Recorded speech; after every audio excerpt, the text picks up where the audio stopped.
নমস্কাৰ সন্মানীয় বন্ধু বান্ধৱীসকল, আমি আজি আকৌ এটা আপডেট দিবলৈ ওলাইছোঁ এটা বিষয়ত। সেইটো হ'ল এয়া দেখিছে মোৰ সন্মুখত এয়া মাটিত কৰিছিলোঁ বিলাহী। এইটো আমাৰ থাৰ্ড ষ্টেজ, তৃতীয় স্তৰ। ফাৰ্ষ্ট ছেকেণ্ড আমি ইতিমধ্যে মাটি আৰু টাবত কৰিছিলোঁ, সেইটো শেষ হৈ গ'ল। এই তৃতীয় স্তৰ আমি স্তৰ বাই স্তৰ কৰি কিয় কৰোঁ মই আগৰ ভিডিঅ'বিলাক কৈছোঁৱেই যে এতিয়া চতৰ মাহ সোমাব, চতৰ মাহ সোমাইছে আৰু মোটামুটি সোমাইছে। গতিকে আমি চ'ত বহাগৰ মাহত গৰমৰ দিনত শেহতীয়াকৈ বিলাহী পাবলৈ হ'লে শেহতীয়াকৈ ৰুব লাগে। আমি শেহতীয়াকৈ ৰুইছিলোঁ এইটো। এয়া চক লমালমে লাগিছে। এইবিলাক লগাৰ লগতে এই দুই এটা পকাও আৰম্ভ কৰিছে। এইবিলাক একদম থোপা লাগিছে। এইবিলাক পকা আৰম্ভ কৰিছেই। এই পকা ধুনীয়াকৈ পূৰঠ হৈছে আৰু একেলগে নপকে বস্তুবিলাক। বিলাহী টাইম লয় অলপমান। এইবিলাক পকা আৰম্ভ কৰিছে, এইবিলাক পকিছে আৰু বৰণ লৈছে লাহে লাহে। গতিকে এইটো হ'ল থাৰ্ড ষ্টেজ বুলি কৈছোঁ মই, তৃতীয় ষ্টেজ বুলি, তৃতীয় স্তৰ। গতিকে কেনেদৰে লাগে সেইটো আমি দেখাবলৈ গৈছোঁ। জাতটো উন্নত জাত, সেইকাৰণে ইয়াৰ সুন্দৰ ইয়াত চাওক কিমান লাগিছে। মই গোটেইবিলাক চাৰিওফালে দেখাই আছোঁ, এফালৰ পৰা নহয়, মই গোটেই চাৰিওফালে দেখাই আছোঁ। এইফালে চাওক গুৰি থপাবিলাক, এইবিলাক সুন্দৰকৈ লাগিছে, একদম ওজন থকা বঢ়িয়া ডাঠ। তাৰমানে ভিতৰতো ইয়াৰ ফপলা নহয়, কাঁই ডাঠ বুলি কয় যে, সুন্দৰ ভৰ্তি একেবাৰে, বহুত ওজন আৰু খায়ো সোৱাদ। এয়া চাওক মাজত কেনেকৈ লাগিছে, সুন্দৰকৈ ডাঙৰ ডাঙৰ এইবিলাক ৰং ধৰিছে। গোটেই লমালমে লগা বুলি কয় যে, এই লমালমে লাগিছে। এইফালে চাওক এইবিলাক ডাঙৰ ডাঙৰ থপনা, এইবিলাক ভিতৰ ফালে লাগিছে। এই মাজত পকি আছে, এইবিলাক সুন্দৰকৈ পকি আছে। এইবিলাক মাজত পকি আছে, ডাল ভৰি লগা বুলি কয় যে, এই চাওক কেনেকৈ থোপা থপি লাগিছে, সুন্দৰকৈ লাগিছে। গোটেই বিলাহী গছেই লাগিছে আৰু গোটেইবিলাক। এইফালে চাওক কিমান থোপা লাগিছে। এইবিলাক একদম সুন্দৰ জাত আৰু এইবিলাক ওলমি গৈছে বঢ়িয়াকৈ লাগি লাগি। এইবিলাক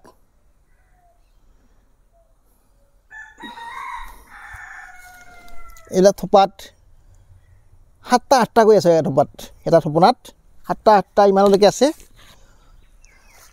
এয়া সুন্দৰ পকিছে, পকা আৰম্ভ হৈ গৈছে। গুৰিত আছিলে এই থোপাটো, পকা আৰম্ভ হৈ গৈছে। গতিকে আমি চাওক ক'বলৈ গৈছোঁ, মই গোটেই ঘূৰাই দেখাই দিলোঁ গোটেইবিলাক ঘূৰি ঘূৰি। এইফালে চাওক এয়া সুন্দৰ, এয়া বঢ়িয়া ৰং ধৰিছে আৰু ৰঙা হৈ যাব এতিয়া পিছত। ইয়াত প্ৰথমতে অলপ পিংক কালাৰ হৈ ৰঙা হৈ যাব ধুনীয়া। এইবিলাক গোটেই মাজত পকিছে, তলত পকিছে এইবিলাক। গতিকে এতিয়া মই ইয়াৰ বিষয়ে ক'বলৈ গৈছোঁ, কেনেকৈ কি কৰা হ'ল ইয়াৰ নাৰ্ছিংটো ক'বলৈ গৈছোঁ। যে ইয়াত মই আগত এটা ৰোৱাৰ সময়ত, ফুলাৰ সময়ত মই দেখাইছিলোঁ কেনেকৈ যতন ল'ব লাগে। সেই যতন লোৱাৰ সময়ত মই দেখাইছিলোঁ যে আপোনাৰ ইয়াৰ 20জোপা মোৰ 21জোপা আছিল, মুঠ গছ আছিল 21জোপা। 21জোপা এজোপা মৰিছে, 2জোপা মৰে আৰু এইটো উপায় নাই, মৰিছে। তাৰপিছত মই ইয়াৰ নাৰ্ছিং কেনেকৈ ফুলাৰ সময়ত কৰিছোঁ দেখাইছোঁ, এইবিলাক ভিডিঅ' আছেই। তাৰপিছত আমি মাজে মাজে খলিহৈ পানী দিওঁ, খলিহৈ পানী দিছোঁ। আৰু তলখন দেখিছেনে কি সুন্দৰকৈ আমি চাফ কৰি ৰাখিছোঁ। ইয়াত কোনো বনপাত ৰাখিব নালাগে, বঢ়িয়াকৈ চাফ চিকুণ কৰি ৰাখিলে তেতিয়াহ'লে পোক পৰুৱাই বাহ ল'ব নোৱাৰে। আৰু মানে ই খাদ্য বস্তুৰ প্ৰতিযোগিতা নচলে বনপাতৰ লগত, সেইকাৰণে সুন্দৰকৈ মুকলি কৰি ৰাখিব লাগে। আৰু বাঁহেৰে প্ৰতিডাল বিলাহী যদি খুঁটি বান্ধি দিয়ে, তাত ৰখাটো দিগদাৰী। আমি দেখাই দিছোঁৱে কেনেকৈ ৰাখিছোঁ। আমাৰ 3টা লাইন, 3 শাৰী আছে বিলাহী, তাত আমি 4ডাল এনেকৈ বাঁহ পুতি ৰাখিছোঁ। আৰু সেই বাঁহবিলাকত আমি এই ৰছী মেৰিয়াই, গছডাল মেৰিয়াই, ৰছী মেৰিয়াই এই কামিত ওলমাই দিছোঁ ডালবিলাক। গতিকে এনেকৈ পথালি কৰি দিয়াৰ কাৰণে গোটেইবিলাক ডাল আমি ইয়াতে বান্ধি দিব পাৰিছোঁ, নহ'লে ডালবিলাক ভাঙি গ'ল হয়। আৰু থিয়কৈ এডাল মাৰি বান্ধি দিলে ইয়াক ৰখাটো টান, আৰু ওজন বহুত এইবিলাকৰ, বিলাহীবিলাকৰ ওজন বহুত আছে। এইবিলাক দেখিছেনে কেনেকৈ হাউলি গৈছে, একদম কিমান ওজন আছে এইটো। ইয়াত 7টা আছে বিলাহী, ডাঙৰ ডাঙৰ বিলাহী 7টা, প্ৰায় আধা কেজিমান হ'ব। গতিকে আমি এনেকৈ যদি আৰি দিয়াৰ ব্যৱস্থা কৰোঁ, যিমান নালাগিলেও ইয়াক ধুনীয়াকৈ ৰাখিব পাৰি। 2 নম্বৰ কথাটো হ'ল কি, খলি হৈ পানীটো পাতল কৰি মাজে মাজে দি থাকিলে 7 দিন বা 10 দিনৰ মূৰত দিলেও হয় আৰু বেলেগ একো দিব নালাগে আৰু মইতো কৈছিলোঁ যে ফুলাৰ সময়তে ব্লাইটৰ কাৰণে আৰম্ভণিৰ পৰা আপুনি নিম তেল দি শিকিব পাৰে আৰু নহ'লে ইণ্ডোফিল দিলে মানে ইয়াৰ প্ৰতিৰোধটো কৰিব পাৰি 15 দিন বা 20 দিনত এবাৰ দিলে হৈ যায় সদায় দি থাকিব নালাগে তাক গতিকে এই যদি ব্লাইটটো নলগাকৈ ৰাখিব পাৰে বিলাহীৰ ব্লাইটটোৱে হ'ল কেঞ্চাৰ বুলি ক'ব পাৰি আৰু একদম সাংঘাতিক বেমাৰ ব্লাইট লাগিলে আপুনি ইয়াৰ প্ৰডাকশ্যন নাপায় যিমানেই চেহেৰা ভাল নহওক কিয় গতিকে ব্লাইট নলগাকৈ ৰাখিবলৈ হ'লে আপোনালোকে তেনেকৈ 15 দিন বা 20 দিনৰ মূৰত এবাৰ ইণ্ডোফিল বা মাজে মাজে নিম তেল দি থাকিলে তাৰ পৰা ৰক্ষা পৰা যাব গতিকে এনেকৈ যদি আমি ৰক্ষা কৰি পেলাই বিলাহী ঘৰত উৎপাদন কৰোঁ আমি মাটিত কৰি দেখাইছোঁ মই টাবতো দেখাইছোঁ টাবৰ আপডেট দিয়া আছে অলপতে ভিডিঅ' আমি আপডেট কৰি মানে আপলোড কৰিছোঁৱেই এইটো মই মাটিত কৰিছোঁ কিন্তু মাটিত কৰিলে অলপ কষ্টটো বেছি হয় নাৰ্ছিংটো অলপ বেছি হয়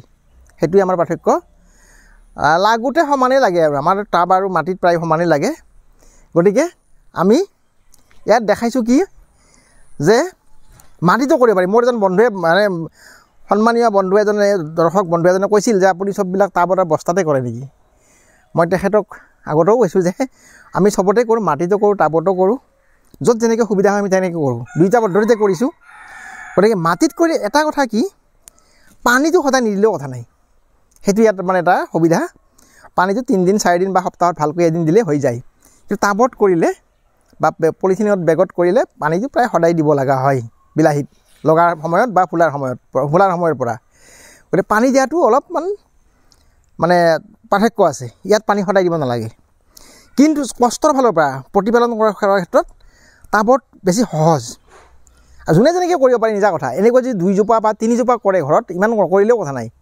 2-3 জোপা যদি কৰি লয় তে গোটেই ছিজনটোত ষ্টেপ বাই ষ্টেপ 2 জোপা 3 জোপা কৰিব লাগে 3টামান ষ্টেপ 2 জোপা 3 জোপা কৰিলে গোটেই ছিজনটো আপুনি বহাগৰ শেষলৈকে সুন্দৰকৈ বিলাহী খাই থাকিব পাৰিব এতিয়া জানেই গৰম পৰিছে ধুনীয়াকৈ বিলাহী পকা বিলাহীৰ মাছৰ টেঙাৰ জোল খালে কেনেকুৱা লাগিব ইমান গৰমত গতিকে এতিয়া মই ক'বৰ প্ৰয়োজনেই নাই সকলোৱে জানে তাৰ বিষয়ে তথাপি উনুকিয়াইছোঁ আৰু যিয়ে নহওক ঘৰৰ অৰ্গেনিকভাৱে উৎপাদিত ঔষধ চৌষধ নচটীয়া এনেকুৱা বিলাহী খাবলৈ হ'লে আপুনি এইখিনি এনেদৰে কৰিব লাগিব বস্তাত কৰিব পাৰে ফুল লোৱাৰ নিচিনাকৈ টাবত কৰিব পাৰে পদ্ধতিটো অনুসৰণ কৰিলে হ'ল আৰু আমি বাৰে বাৰে এটা কথাই কওঁ জাতটো উন্নত জাত আপুনি সংগ্ৰহ কৰিব লাগিব জাতৰ কথা আছেই 1 নম্বৰতে জাতটো ভাল নহ'লে আপুনি যিমানেই কষ্ট নকৰক তাৰ ফল নাপাব সেই ভাল জাত সংগ্ৰহ কৰিব মিনিমাম যিখিনি ল'ব লগা যতন সেইখিনি ল'ব অৰ্গেনিকভাৱে আপুনি সুন্দৰ এবিধ পাচলি ঘৰতে তৈয়াৰ কৰিব পাৰিব আৰু বিলাহীটো উপকাৰিতাৰ বিষয়ে জানেই ভিটামিন চি সমৃদ্ধ এণ্টিবডি বিভিন্ন বস্তু আছে ইয়াতে মানে সূক্ষ্ম যিবিলাক আমাক উপাদান লাগে শৰীৰৰ কাৰণে সেইবিলাকো আছে বহুত গতিকে সকলো ফালৰ পৰা আমাৰ এই উপকাৰীবিধ মানে সুন্দৰ পাচলি গতিকে আমি ইয়াক ঘৰতে যদি উৎপাদন কৰি লওঁ ইয়াৰ ফলাফল আমি লাভালাভ পাব পাৰোঁ গতিকে বন্ধু বান্ধৱীসকল আমি